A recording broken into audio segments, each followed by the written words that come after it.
Hi, everybody, and welcome to day 6. Erin Gobra. Happy St. Patrick's Day here. AP Calculus AB, Tuesday, March 17th, and e-learning day number 6. I'm one of your lovely hosts, Mr. Record, along with my co-host. Take it away. Mr. Meunier. Okay, all right, we won't be cute. All right. So, day 6, what do we got going on today? We are going to solve and discuss a pair of examples from topic 8.5. That's area between curves expressed as expressions of y. We're going to talk a little bit about this. That the CED calls this functions of y. I have a little issue with that. We'll note here in just a little bit. So you guys, it is a pretty short Zoom session. We're going to discuss a couple of due dates that you guys have. The only other 2 assignments that would be due before the end of the week. So that would really bring a total of 4 different Schoology submission assignments through the 2 e-learning weeks. 2 you've already submitted, a homework and a quiz, and now you have another homework and a quiz that would be due at the end of the week. So with that said, let's take a look at what we've got here. For topic 5, again, it says the official title is Finding Areas Between Curves Expressed as Functions of Y. We'll talk about this word functions here in just a little bit and how much I kind of despise that. And I believe I'm going to take example 1, and I think Mr. Meunier is going to take example 2. So for example 1, it says to find the area of the region bounded by the graphs of x equal 3 minus y squared and x equal y plus 1. We want to sketch the graph and shade that region. You're looking at a pair of equations, at least one equation here, I'll underline in blue, that might not be super easy for you to wrap your head around in terms of what the graph looks like. It's obviously wonderful if you can remember all those nuances about sketching parabolas that open to the side, but we understand that sometimes that's just not realistic. So, as we have said many, many, many times, if you have to graph something that you're not quite sure of, go ahead and just make a quick little T-chart, table of values, and it will take care of the job for you. Now, in this particular instance, you want to plug in values for y, right? Y is sort of acting as the independent variable, free to be what you want it to be, where x is going to be more of the dependent variable, which depends upon y's value. So if y is 0, we see that x would be 3, and if y is 1, x is 2. If y is 2, we have 3 minus 4, which is negative 1. It seems like those are points that'll all fit within the realm of this coordinate plane. You can then toss around the idea of maybe some negative values for y, like negative 1 and negative 2, but upon close inspection, it looks like these won't change much, right? You're going to have a positive 2 and a negative 1. And we probably have enough points to sketch this. Let's go ahead and throw it together and see what happens. 3, 0. It's going to land right there. 2, 1 would be there. And negative 1, comma 2 is up here. I'm not so sure what happened to this vertical line or lattice line that goes through positive 1. It just didn't want to show up too much.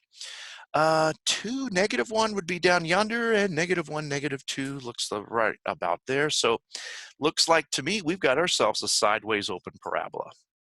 So you'll connect the dots as best you can.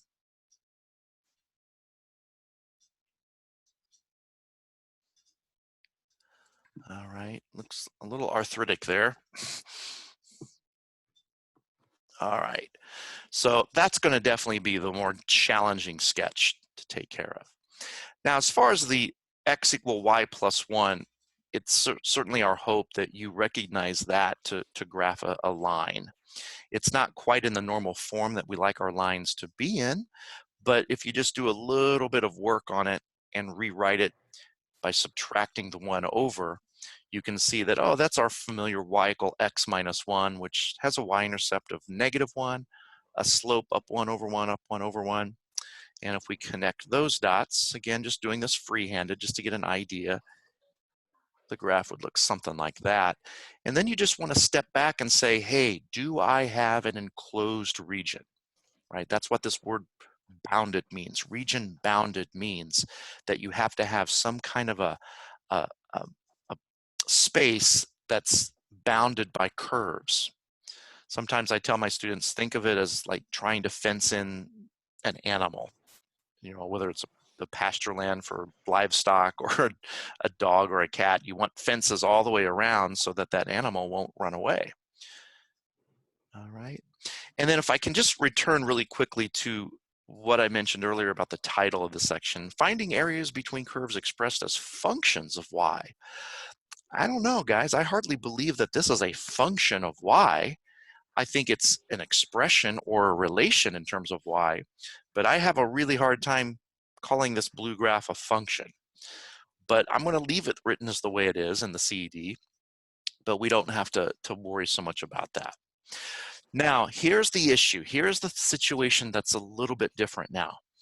If we think about trying to integrate this with respect to x, which is pretty much what our lesson yesterday was all built upon, there's a lot of problems that are going on. First of all, the expressions themselves don't have y by themselves and instead have x by themselves. So that already sort of clue us in that something kind of a difference happening here. And if you try to think about our top minus bottom, we kept saying that over and over again, top minus bottom, we'd have a situation where in part of our graph, the top would be the red line and the bottom would be the blue parabola.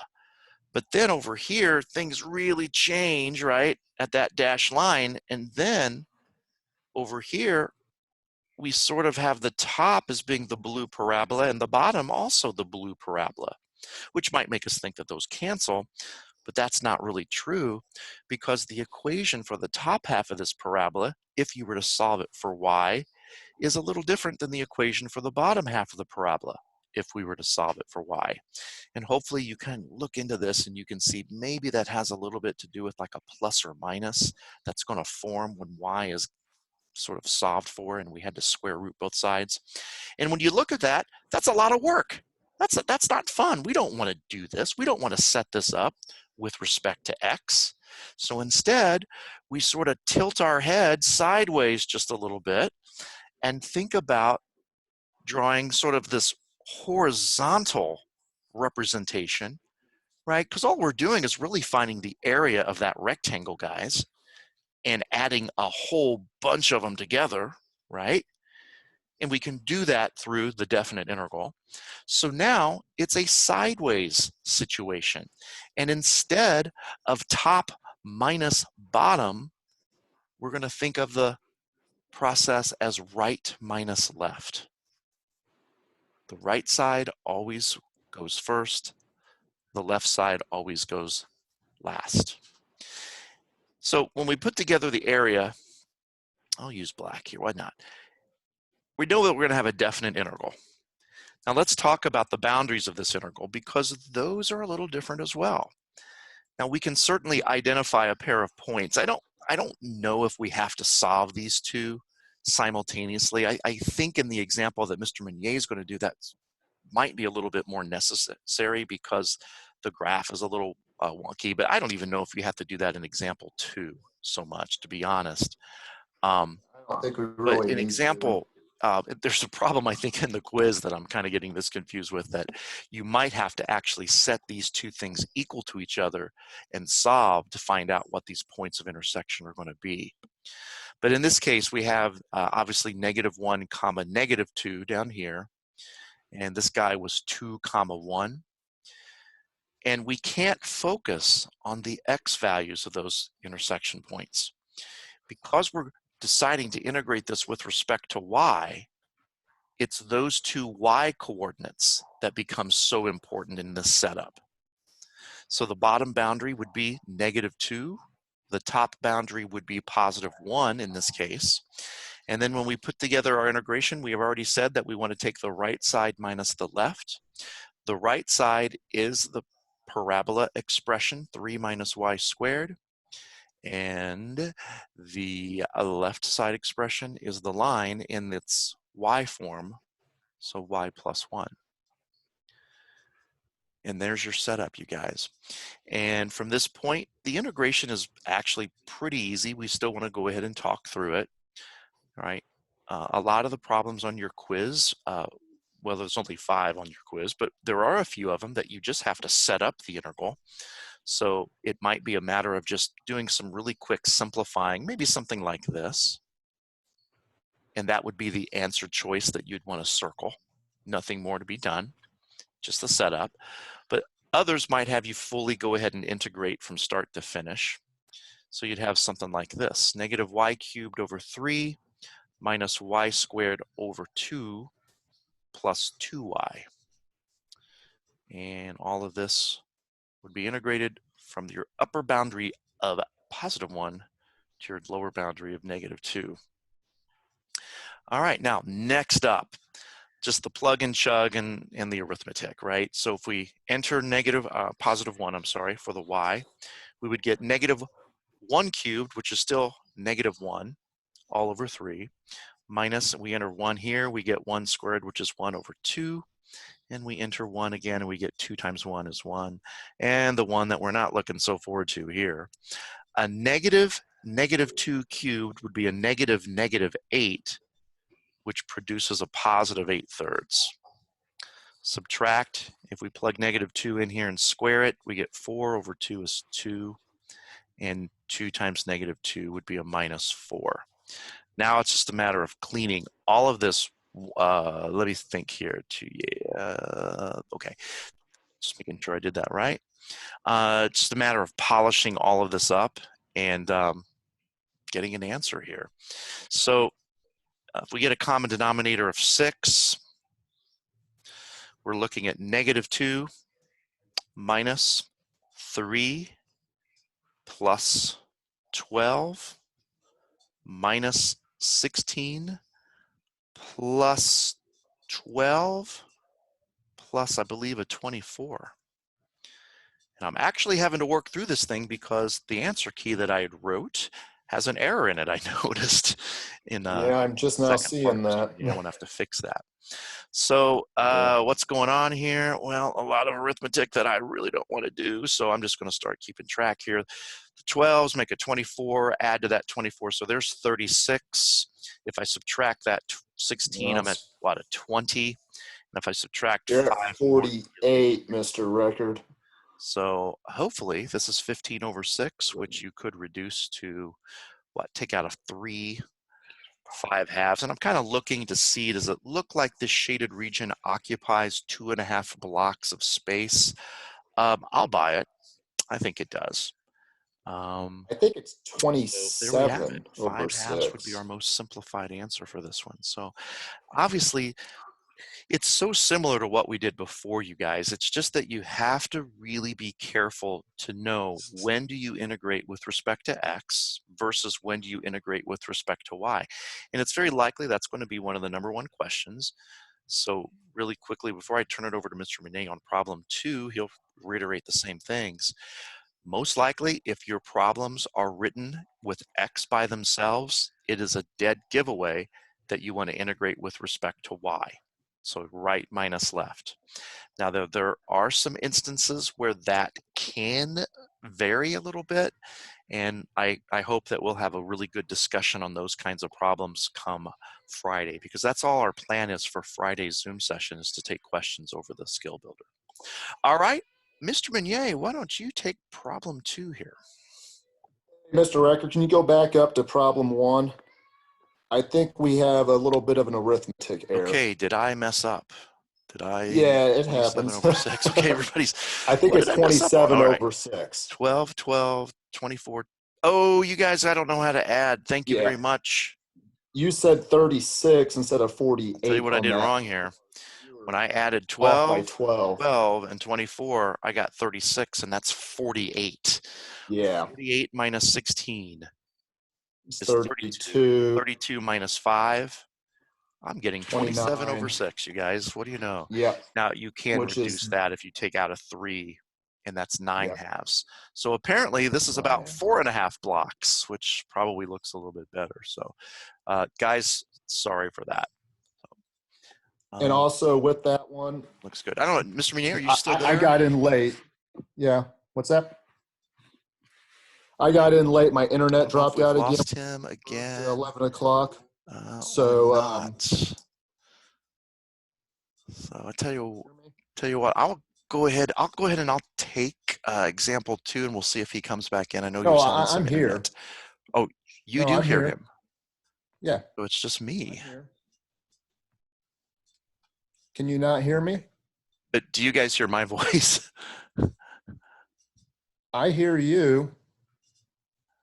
Okay, well, I'll tell you what, I will be quiet then. I'm sorry. Mr. Renee, I can't hear you, but that's going to cause a bit of a problem in trying to Yeah. script while you talk. So I Can think what I you, might do is script it you might, myself and you do the talking. Is that okay?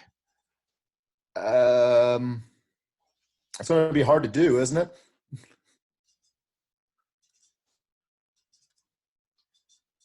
Okay, well, I guess we're doing this. On this one, we need to graph these out. It looks as though we already have the curves included right now.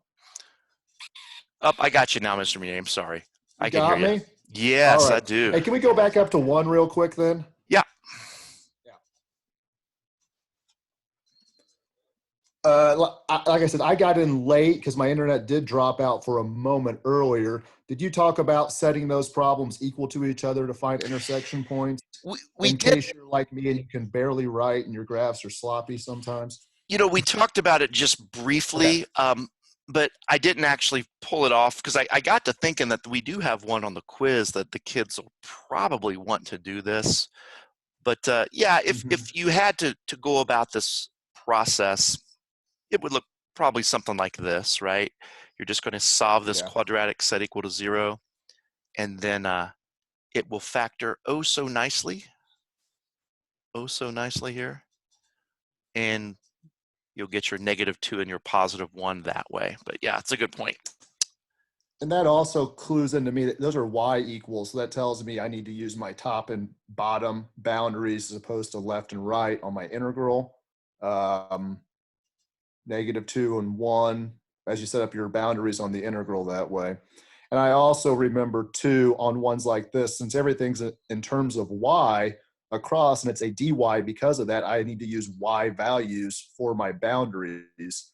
I wouldn't use those x values of -1 and +2 on the boundaries of my integral. I have to use my y boundaries, -2 and +1. Trying to keep, you have to be consistent across the integral with the type of variable, the letter you're using. So I always try to stress that with my kids. So yeah, I guess we can go back to 2 then. It looks like we've already got the sketch of this in there, which is nice. We have x equals y squared minus 2, which would be a parabola, quadratic turned sideways. We have y equals -1, which is a horizontal line. Y equals +1, another horizontal line. And x equals e to y, which is the exponential that he's highlighting right now. And it looks as though we want the shaded region. Now that shaded region, Mr. Record, I don't think we want that. Yeah, that piece right there. Because if we want to be between 1 and -1 and the two curves, we're looking at this shaded region. Now, throughout this, we're going to need, it's in terms of y. So we need an integral where my boundaries are going to be bottom to top. And thankfully, the y equals -1 and y equals +1 have kind of done the dirty work for us. And that's actually a fairly common thing in an area or a volume problem after break. Um, so -1 to 1. And then we got to think about right minus left. And the right function is e to the y throughout, and we subtract the left, which would be our y squared minus 2. And Mr. Record's using that in a group, so we don't forget to distribute our negative through later on, and then it's dy. This is all in terms of y, so it's a dy integral. Maybe clean it up, negative 1 to 1, e to the y minus y squared plus 2, because I know it's incredibly common not to distribute that negative through. And that could be an answer choice on a quiz or on a test, just a setup. That happens a lot, takes away a lot of the grunt work for you. And then we just have to find the antiderivative. We've got to integrate this. Hopefully we know e to the y, that's our favorite derivative and integral. It's just going to be e to the y. Minus polynomial here, y squared. We're going to add y, make it y cubed, and divide by 3. The positive 2, a constant, is going to become a positive 2y. And then a little such that 1 to negative 1. Plug our values in. Top value would be e to the first, or e minus 1/3 plus 2.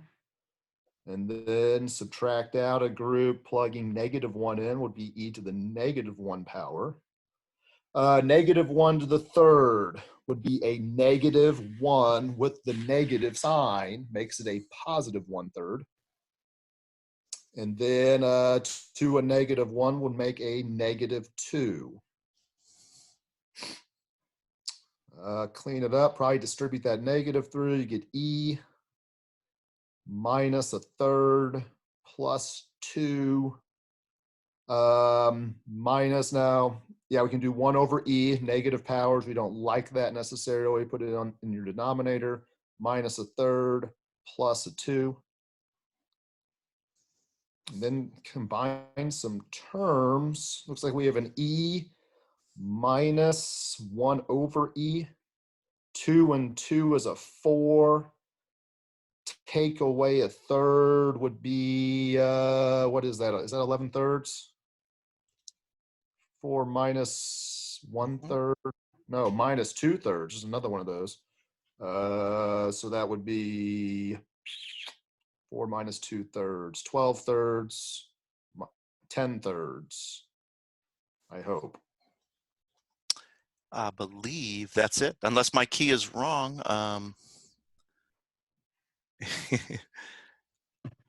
And you know what? my my key does have a wrong. I got to really work on that. I'm 0 for 2 on this problem here. But yeah, this should be it. This should be good. Not much more that you can really do to simplify that. I think the e and the 1 over e, it's kind of ridiculous to get a common denominator among those. So I think that does it. That it? Yeah, it looks Yeah. like on the key here, we didn't distribute the negative through. Yeah, So that's what I forgot to mistakes. do. Yeah. On purpose. Yeah, did that on purpose. That's right. That's right. So Yep. guys, like I said, we thought that this would be a pretty short one. We felt like just 2 of these examples where you're setting up with respect to why. And you're going to see more and more of these as we dive into the volume idea after our spring break. So we want you to be comfortable with them. Probably a little guilty of not having quite as many of these in the skill builder, because your homework is to do one of these. It's problem 7. But beyond number 7, what's going to happen is that the problems are going to vary quite a bit. They're going to kind of revert back to some of the ones that we did yesterday. They're also going to use the idea that we're going to teach on Thursday. So basically, you've got a little bit more homework that you're going to be doing Thursday night on into Friday, based on our Thursday Zoom session. So kind of, if you can plan ahead, if you've got other things that are due at the end of the week that you could start working on, that would certainly be to your advantage. I'm not saying that we're going to just inundate you with calculus, but I can't recall off the top of my head how many problems are on that skill builder. Do you remember, Mr. Meunier? There's 13. 13, okay. So you'll have 6 of them that you'll be doing Thursday and Friday. So just kind of keep that in mind. Did you So mention quiz and submitting homework at all at the start? yeah, we did. We said Okay. that bring that slide up here. We've got both of those are going to be due Friday night at just before midnight. Those are going to be the last two e-learning submissions prior to spring break. So, okay. Did you talk about what that submission is going to look like? No, I didn't. You want to go ahead and do that because you are its author. So yeah, go ahead. Have you posted it yet for yours? I'm posting it. Mine will be posted right after this session's over. All right. So yeah, I'll post that today or yeah, after this. That it's basically taking your 13 problems off the skill builder and I broke it up into chunks where I think the first four are together and the solutions are there and you have to match. So 1, 2, 3, 4, you work out. There's answer choices and you have to match problem 1 to the correct answer choice, problem 2 the correct answer choice, etc. 3 and 4. And then you move on. I think it's 5, 6, 7 work together where you do problem 5, 6, and 7 and match their answers. Then it's 8, 9, 10, and then 11, 12, 13. So it's basically 4 different groups of problems with the solutions laid out where you have to match your answer to the right solution. That's the best I could think of because it's hard to enter all of this material in the Schoology format. So I've typed out the answers and hopefully you can do the problem and match one of the answers. Yeah. And I think we have it set up or will have it set up as resumable. And even though we have it set up as one submission, you're welcome to input the answers as you do the assignment. But most of you probably will just go ahead and finish the assignment. Maybe you won't. Maybe you would like to wait to submit it until after Friday's Zoom session when we do Q&A on it. And that's perfectly fine. You just want to make sure that you give yourself plenty of time to get that submitted and the quiz. The quiz will be on a timer. We'll keep it a 35-minute timer. I think that worked well. But I noticed last night I had like eight of you doing this quiz and starting it after 11 o'clock at night. And it's like, wow, guys, come on now. We don't make the 11:59 deadline to entice you. It's just that, hey, end of day, right? In the business world, end of day, EOD, you're going to hear this a lot. This is due EOD on Tuesday. That doesn't always mean midnight. It usually means, 5 p.m. or whatever. But, you guys do what you have to do. But yeah, good point. We'll have those. We'll have the skill builder open immediately after this session in case you want to start on it, but you don't have to. All right. Any other questions? I got a question about the grades, midterms. We are supposed to have them due by 3 o'clock, so that obviously includes the 2 grades that we had here over the e-learning. And I know I have 4 or 5 kids. I don't know if anybody's here in the chat, but some of you might be watching this asynchronous, right? Tape delayed, but I have a few kids that haven't taken the Unit 7 exam because of different extenuating absences from DECA or BPA or traveling to India or whatever. So obviously I didn't put a 0 in for that, but we have to try to make some arrangements as soon as we're allowed to see each other once again for you guys to make up that test for Unit 7. So, Yep. all right. Well, I'll tell you what, we'll sign off here and let you guys attend to your St. Patrick's Day festivities. How's that? You can watch some play-in games for the NCAA tournament tonight. Oh, no. Oh, we can't do that. That's right. No, we can't do that. Maybe some Netflix, whatever. So, all right. Hey, guys, we're going to go ahead and let you go. And remember, we are off tomorrow. So just use that time to get caught up in some of your other subjects. And we will join you once again here on Thursday, March 19th at 11 o'clock. Please, if you have any questions or problems or issues, don't hesitate to email us. Mr. Renier and I will both get back to you very soon. All right. Enjoy the rest of your day, guys. We'll see you soon. Bye.